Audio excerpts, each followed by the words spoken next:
మన జిల్లా కలెక్టరు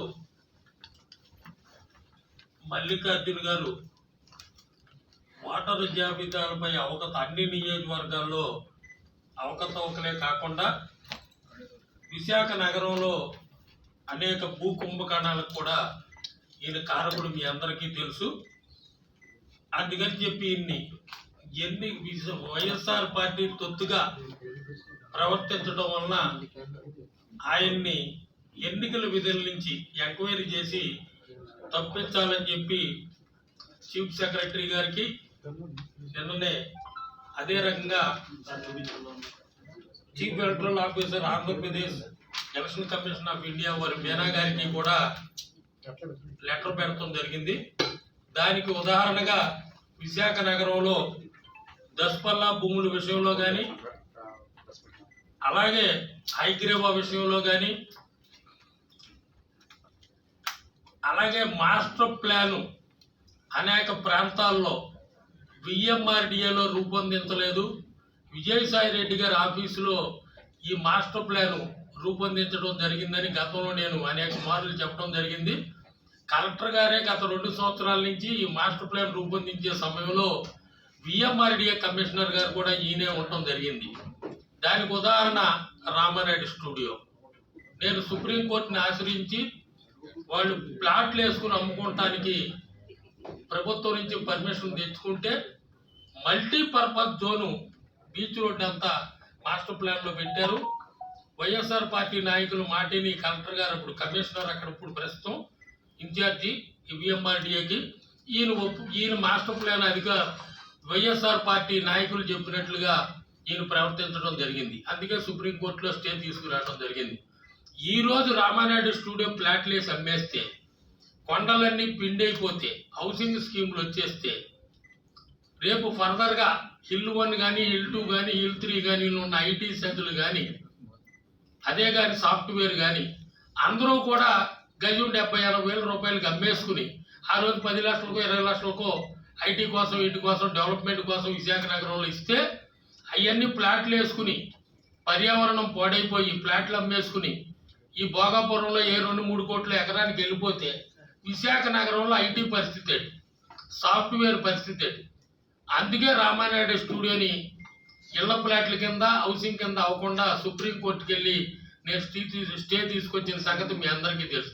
వీటన్నిటిలో కూడా ఈ కాకుండా ముదపాక భూముల విషయంలో కూడా ముదపాక గ్రామ ప్రజలు హైకోర్టును ఆశ్రయించి ఇదే కలెక్టర్ మల్లికార్జున గారి మీద కంటెంప్ట్ కూడా వెళ్ళడం జరిగింది.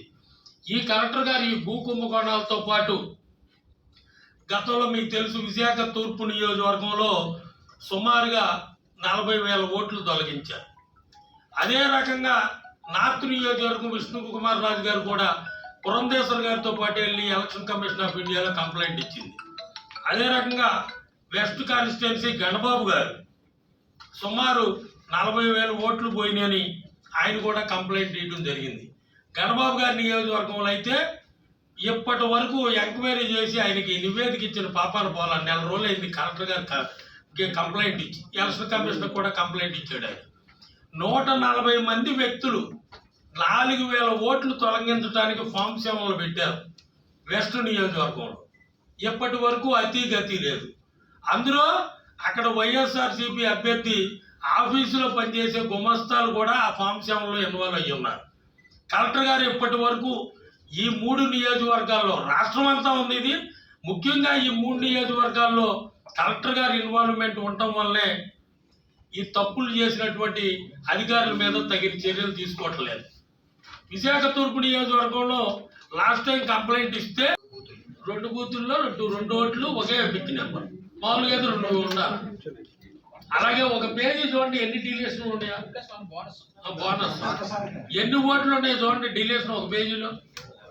నెంబర్తో కామన్గా ఉంటాయి, ఎందుకంటే ఆ బూత్ సీరియల్ నెంబర్ వేరే కాబట్టి వేరు 2 కార్డులు పెట్టుకుని 2 ఓట్లు వేయడానికి వెళ్తారు.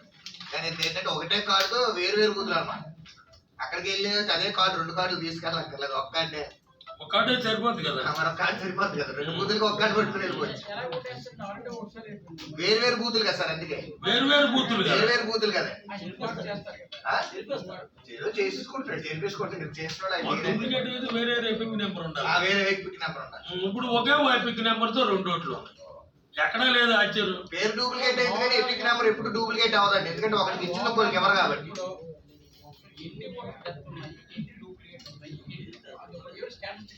అసలు డేటా ఇవ్వట్లేదు కదా, అదే చెప్పేది. ఫస్ట్ 40,000 తీసారన్నాం, అప్పుడు కలెక్టర్ గారు నివేదిక మీ అందరికి ఇచ్చాం 32,000 చిల్లరని. వితౌట్ నోటీస్ తీసారన్నాం, అన్నారు. బిఎల్ ఆగస్టులో స్పెషల్ డ్రైవ్ పెట్టారు, బిఎల్ఓలు బిఎల్ఏలు కలిపి. ఇందాక అదే చెప్పేది. అప్పుడు 8,500 ఓట్లు తొలగించామన్నారు. ఓకే, మా బిఎల్ఓలు కూడా బిఎల్ఏలు కూడా ఉన్నారు కాబట్టి తిరిగారు కాబట్టి ఓకే. మరలా వీళ్ళు అధికార పార్టీ వాళ్ళు పెన్ డ్రైవ్ 30,000 తీసుకెళ్లిన తర్వాత 17,500 తొలగించామని చెబుతున్నారు. 17,500 ఏవి తొలగించారో మాకు లిస్ట్ ఇవ్వమంటే ఇట్లా అబ్జెక్షన్ టైంలోనే జస్ట్ అబ్జెక్షన్ కి డ్రాఫ్ట్ రూల్ లో ఉన్న తప్పులు ఎతకండి అని చెప్పి మనకి ఇచ్చిన టైంలో మరి ఇవ్వాలి కదా.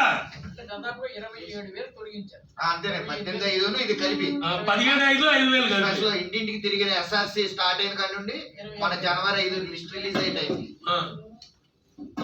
8,500 తొలగించారు. మా వాళ్ళు ఉన్నారు, ఇబ్బంది లేదు.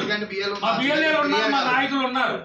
ఈ 17,500 క్లారిటీ ఏంటంటే ఒకట్లా డెత్తులు తీసారా, డబుల్ ఎంట్రీలు తీసారా, ఫామ్ 6 తీసారా, 18 ఏళ్ళ వయసు డబుల్ ఎంట్రీ ఉంటే ఏమన్నా తీసారా, అసలు ఏం చేశారు? ఇప్పుడు 15 మీకు బోల్డ్ ఎగ్జాంపుల్స్ ఉన్నాయి. 15-20 సంవత్సరాల నుంచి 4-5 సార్లు ఓటేసిన వాళ్ళు ఓట్లు లేవు. 15-20 సంవత్సరాల నుంచి అసలు నియోజకవర్గంలో లేని వాళ్ళకి ఓట్లు ఉన్నాయి.